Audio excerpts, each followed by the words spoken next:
This video is for you if you want to understand some very simple tools for integrating your shadow. Stay tuned to the end, and I've got a bonus tip of how you can use these little tools every day. So, Deepak Chopra was one of 3 authors of a book called The Shadow Effect. And our shadow is simply that part of us that we have repressed, that we don't want to admit. What we're talking about here specifically is how the shadow tends to project our unwanted aspects and undesirable traits onto others. You know, what we see in ourselves that we don't like are actually aspects of ourselves that we don't want to accept. How are we projecting this onto others? How are we not seeing this in ourselves? Whenever you're pointing that finger, how many of those are pointing back at you? And everybody says that, but how many people actually take that seriously? How many times have you said, you're doing the blah, blah, blah, and it makes me blah, blah, blah? One, you're giving your power away. If someone can take you out of your center, you're giving your power away. And number 2, where is that particular trait in you? Where is that particular trait inside of you? So, one simple question can solve this for us. One very simple question can solve this for us, and it has 9 very simple answers. There are some very convoluted and involuted ways of looking at things within ourselves, because the shadow always wants to obscure. But once we walk in there with that torch lit bright with the light of love, and let that shadow know, hey, inner 2-year-old, I love you. Let me know what's bugging you. Then we can learn to stop projecting what that 2-year-old is showing us about ourselves onto others. When you observe something you don't like about someone else, it's somewhere in you. So the one simple question is, am I projecting? Am I projecting? I'm not a political person. I'm not into politics. However, I can say that I look at these politicians and I watch them and I'm thinking to myself, where is that in me? No matter who the president is, governor is, or whatever, whoever's speaking, I always ask, where is that in me? And if you can't find it in you, if you truly cannot find it in you, well, hey, welcome to enlightenment. So, the very first one is superiority. Now this one is the one that we all have a problem with. I don't care who you are, where you are, at some point in your life, whether as a child, as a teenager, or even an adult. Superiority. I know that I'm better than you. You should see this and you should acknowledge it. We often get this from bosses, from our supervisors, teachers, doctors, lawyers, especially lawyers. I know the law. Well, you might know the law, but you know how to be a good human. There's an old joke about, a married couple, kids going on their way to marriage, and they got killed, and they asked St. Peter if they could get married, and he said, it's not the same up here. And they said, please. So about 5 years later, he says, okay, we've set it up so you can get married. So they go to check in with him, and it's like, look, you're right, it ain't like what we thought it was going to be on earth, so can you get us a divorce? And he says, it took me 5 years to find you a preacher. Now you want me to find you a lawyer? So, lawyers tend to be not necessarily of the highest quality, because they're always having to twist things. They're always having to manipulate things. They're always having to make it look the way they want it to look, according to the law. And that one simple rule, love others as you love yourself, or love yourself as much as you love others, if we all live by that, we wouldn't need laws. So this particular one, superiority disguised as a fear of failure, a fear of rejection, a fear of not being seen as enough. Now, I have a simple statement that I learned from my teacher, I am enough. I also added the statement, I love myself, and I work to say this as many times during the day as possible. I am enough. I love myself. I am enough. I love myself. In case you had noticed, I'm missing teeth. But I'm still enough. I'm still enough. I'm not my teeth. My teeth are a part of this body, and this body isn't me. And I don't have to be better than anybody. Now, in my skills, talents, abilities, and proficiencies, I do have some that are higher and some that are lower. That's every single human, or at least those who have a cognizant mind. Everybody has something they're really good at and something they're not good at, and something they're very bad at. Everybody. That doesn't give you a sense of superiority. There's no one human on this planet that is good at every single thing. I'm good at every single thing I apply myself to, but in the limited time of this life, I can't become good at every single thing on this planet. The next one is injustice. It's unfair that these bad things are happening to me. I don't deserve this. Now, this is mainly heard from small children, victims, and narcissists especially. Hey, look what you're doing to me. Now, out of a small child, we can expect that because they see life as only happening to them. But once you get to a certain age, you should at the very least learn how life is happening for you. And if we taught this to children, it would be a great thing, because the steps are to me, for me, through me, and as me. And ultimately, everything is always happening as me, no matter what.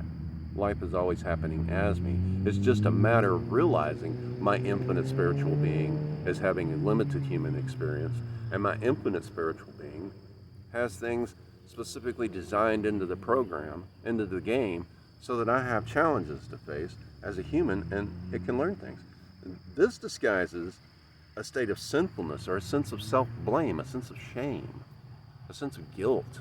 And we build this into our society, we build this into our culture, into our churches, even into the education system, even into our parenting system. You should be ashamed of yourself. Why? Why should that child be ashamed of themselves for having an action, for having an emotion, for doing something? Why should that child be ashamed of themselves for simply being a human and acknowledging every aspect of their humanity? You should learn to control yourself is a totally different way of saying that, as opposed to be ashamed of yourself. The only shame we have is what's built into us. Arrogance. Now, I'll tell you what, I used to be one of the most arrogant SOBs on this planet, and I can say that about my mom. I knew her.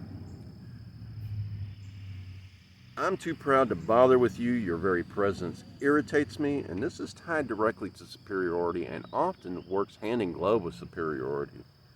And it disguises bottled up anger and deep-seated pain and fear. And I know this to be true from my personal experience.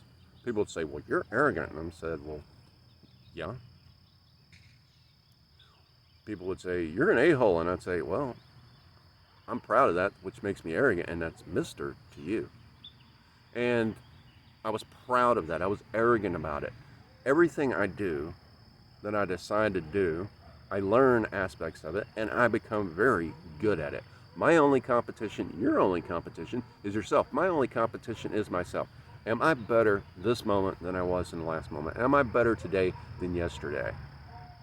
That is your only competition, not the people outside of you. And if you actually look at the French meaning of the word competition, it means to work together towards a common goal. It's not fighting against each other. A team is competing. They are working together to win the game. They're not competing against the other team. They're competing with themselves to win the game. They are working together. The next one is defensiveness. Now this one we all have a serious problem with. Every single human on the face of this planet, and that's from seeing things as happening to us, and it is, you're attacking me, so I'm not listening to you. Now this is different than simply walking away from an argument. I've walked away from an argument many, many times. There was one time I was having an argument with the ex at her father's house, and she said, oh, that's it, go ahead. Walk off and pout about it. And he said, he's not walking off to pout. He's walking off so he don't put you in a bloody pool. And that gave her a different realization of why I walked away. Totally. He said, you do this a lot, and he walks away a lot. So you might want to think about what you're doing that's making him walk away. Well, I wasn't right for antagonizing the conversation from my end or protagonizing, however it was happening. It doesn't make any difference. We were both sociopathically born. We were both sociopathically raised. So we both had rage.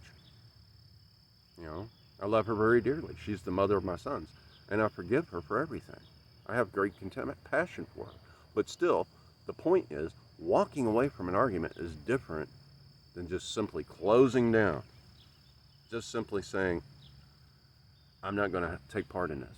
Oftentimes, when a person closes down and they're showing their anger and everything like that, it disguises a deep unworthiness and weakness. Unless I defend myself, I'll attack myself. Unless I defend myself from you, then I'm going to attack myself. Well, let me tell you a little secret. Every time I walked away, instead of just staying 10 minutes, because 10 minutes for a male adrenaline to run down, about 45 minutes to an hour for female adrenaline to run down, and this is scientifically proven. After that 10 minutes was up, and I'd smoked a cigarette, I would sit there and say, okay, what's going on here?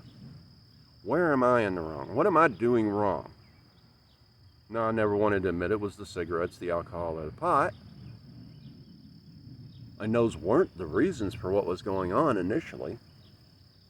It was things that was happening within us that we saw incongruency in the other person and would take it out on each other.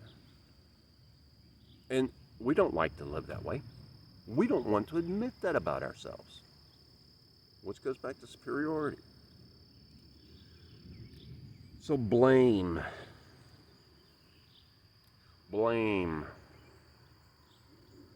I didn't do anything. It's your fault.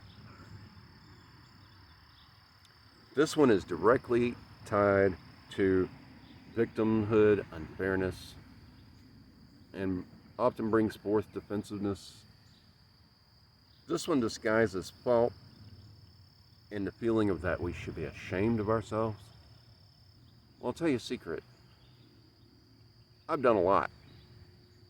Every single human has. And if you sit down and admit to every single thing you've done, it's going to take you the rest of your life, because just waking up and breathing can put you at fault.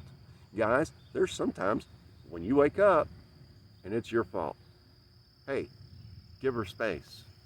She is stuck in her feels. She is stuck in a situation where she can't get out of it. And no matter what, it's your fault. Because at the moment, her chemistry is telling her, this is happening to me, and I need to blame someone. And that's okay. Men and women are different. Men have those days too. So, thank you for sticking with me so far. Like, share, subscribe, comment. If you comment, I know what you would like to learn about. I know what you need to know. And if I don't know the answer, we'll find it together. It's not that hard. We just sit and we look within. So the next one is idealizing others, pedestaling someone. My father was like a god to me when I was little. My mother was the best in the world. Or the man, woman I marry will be the best to me ever. That pedestalizes someone. And this disguises the weak, helpless child that needs to be taken care of. Now, the next time I get married, she will be the best woman I've ever been with. I have no doubt of that. I've been working on the manifestation techniques. I've been working on myself. And I've been making myself the best person I want to be with. So that point of attraction is going to attract her to me. Going back to the point of idealizing others, though, when we idealize someone, we're not seeing them at this level. We're seeing them at this level. And when you put somebody on a pedestal, that's a long, thin column, and they're sitting up there. Well, what happens if the wind blows? What happens if they want to come down to human level? Oh, now you've broken my illusion of you. Then that goes through some of the other steps. So when we pedestalize others, when we put, or even things in our life, things that we want, it totally attracts the person on the pedestal or the thing on the pedestal, and when it's not the way we want, when it falls over and shatters and breaks, where are we now? Where are we now? Prejudice. This is one I was brought up with, and prejudice doesn't necessarily have to do with ethnicity. We always think of prejudice having to do with ethnicity because it's the way it's pushed in the media, but prejudice can just be simply, you're different than me. He's one of them, and you know what they're like. Be careful. Their kind is dangerous. Now, this disguises inferiority and we deserve to be rejected type of feelings. This can be the lawyer looking down on the redneck. This can be the doctor looking down on the mechanic. This can be the boss looking down on the janitor. 9 times out of 10, I'm going to treat the janitor even nicer than I treat the boss if I see the boss at all talk down to anyone. Why? You go around making messes, and that person cleans them up, and they're making a lot less money than you're making for making the messes that you don't have to make. Jealousy. Jealousy. This is the ultimate form of selfishness. This is a very deep-seated fear. You're thinking of betraying me, and I can see it. Stop thinking for others. Stop thinking for others and instead ask them what they're thinking. This one disguises our own impulse to stray, our sense of sexual inadequacy, or other forms of jealousy about how a person has this talent, ability, or whatever, and putting it down. This can be tied into all of these 9. In fact, all of these usually group together in some form of cluster. But jealousy, it's the ultimate form of selfishness. I have you for me. I don't want other men looking at you. I don't want other men talking to you. If you're going to the store, I'm going with you to make sure other men don't have anything to do with you. Well, hey, that's your own feeling of inadequacy. That's your own feeling of less than. I tend to look at jealousy as, you're my toy, and I ain't sharing you. And when you have that possessiveness, you have objectified the other person in such a way that now they just can't be a human. They can't. And I've had this happen to me. I've done this. These are very simple things that we all do. Most of the time without realizing it. Most of the time without realizing it. Now, if I'm with someone and she's constantly flirting and touching other people and constantly being sensual in her discussion with other men, yeah, I got a problem with that. Hey, you want to be with somebody else? Go ahead. Otherwise, stop the crap. You don't see me doing that. Don't you do that. Oh, that's just the way I am. Bye. I'm not going to be with somebody like that. You want to be sensual with somebody and you're flirting? That's with me. You want to flirt and tease? Because girls, whatever kind of teasing you're doing is what girls call flirting. But you want to flirt and tease that way? Fine. As guys, we tend to flirt and we sensualize it and we see it only as that way. But that's not what flirting is to girls. So the last one, which is an underlying one for every single one of them, is paranoia. They're out to get me. The victim and blame situation.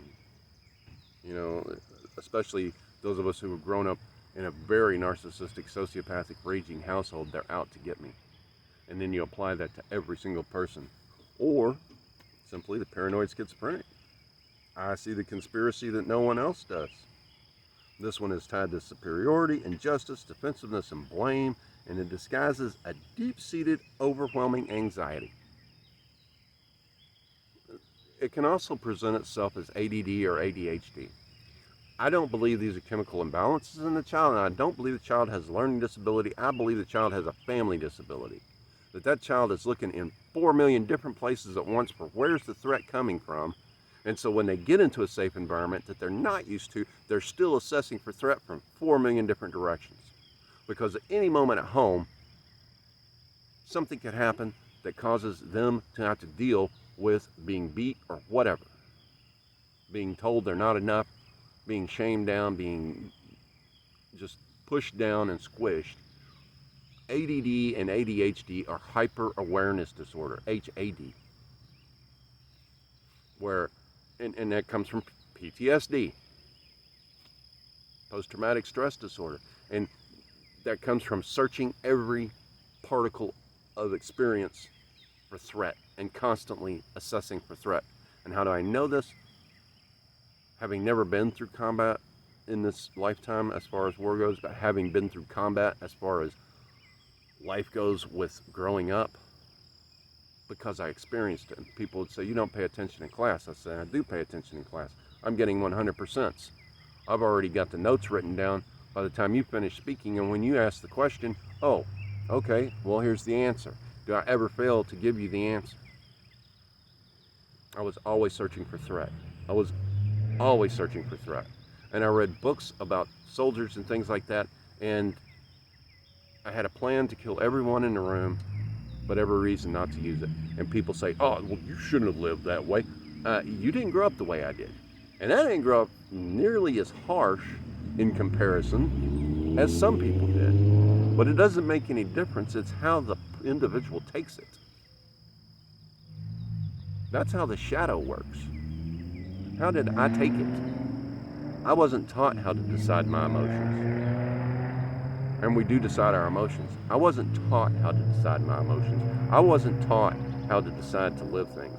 So if I ever am the father of another child, and I hope to be, I will teach that child to the best of my ability how to realize, experience, and express their emotions in a positive way. Because that child deserves to have that particular tool in their box going forward and growing up. And during this awakening and ascension, which, by the way, those are two different things for another video, but during this awakening and ascension, we have to realize these things. And I've been teaching on narcissism, and I'm going to still to do so. Also, I'm teaching about the shadow. And by going in and finding these shadow aspects, by going in and integrating these shadow aspects, we can see how we project them onto others, which is narcissism, which is looking at them, it's coming in. If someone's doing this to us, first ask the question, is this within me? How is it within me? Where is it within me? And how do I deal with it? That is the most intelligent way to deal with any of this. What is it in me? Where is it in me? How do I integrate it? Now, how do I get it out? How do I integrate it? Now, there are a lot of energies, a lot of emotional energies that get stuck in us, and we do have to realize those and get them out of us so that our energy flows better. Where attention goes, energy flows. I'm not saying constantly sit there all day doing shadow work. Do your shadow work, go do your life. Come back, do a little shadow work, go do your life. Be grateful, happy, joyful, and thankful. I am enough. I love myself all day long.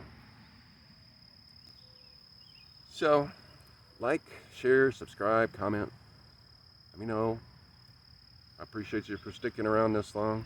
And for the bonus tip, well, as I just said, spend time daily looking at these 9 characteristics and how you experience them in yourself or observe them in others. Before lashing out at another person, ask yourself, where is this in me and how can I use this in the moment? Never take things personally. They're having their experience, you're having your experience, and they aren't required to recognize your experience.